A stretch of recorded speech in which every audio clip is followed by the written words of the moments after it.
So hello mga ka-idol, meron po tayo dito i-repair niyan. So isang solar ano po ito, solar light.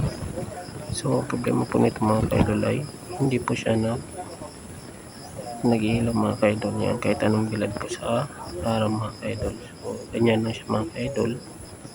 So blink lang siya palagi. Hindi naman po umiilaw pag yung solar natin kasi mga ka-idol, siya na po yung nagsiswitch para umilaw po ito. So hindi po siya umiilaw mga ka-idol kasi meron po siyang problema. So yan, check po natin yan mga ka-idol, yung kanyang battery kung good po siya mga ka-idol. Yan po natin i-check kung bakit hindi po siya umiilaw mga ka-idol. So check natin yan kung nakakargahan ba siya mga ka-idol. Yan, check po natin yan yung battery.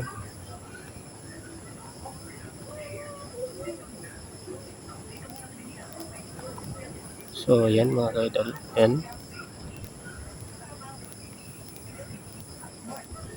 So para wala siyang karga mga ka-idol, hindi po siya nadadagdagan mga ka-idol. So drain na drain talaga yung battery. So may problema na po itong battery natin kaya hindi na po siya nadadagdagan. So ganyan po yung ginawa ko mga ka-idol, linagyan ko ng ibang battery. Yan po yung linagay ko, yung battery po ng cellphone na lang po mga ka-idol, kasi hirap tayo maghanap ng ganyang battery mga ka-idol. Order po tayo.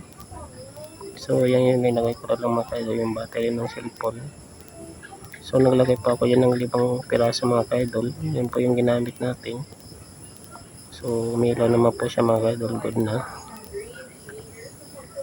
Sira na po yung battery niya mga ka-idol, yung dati. So yan, goods na po yan mga ka-idol. So ipipix na po natin yan. So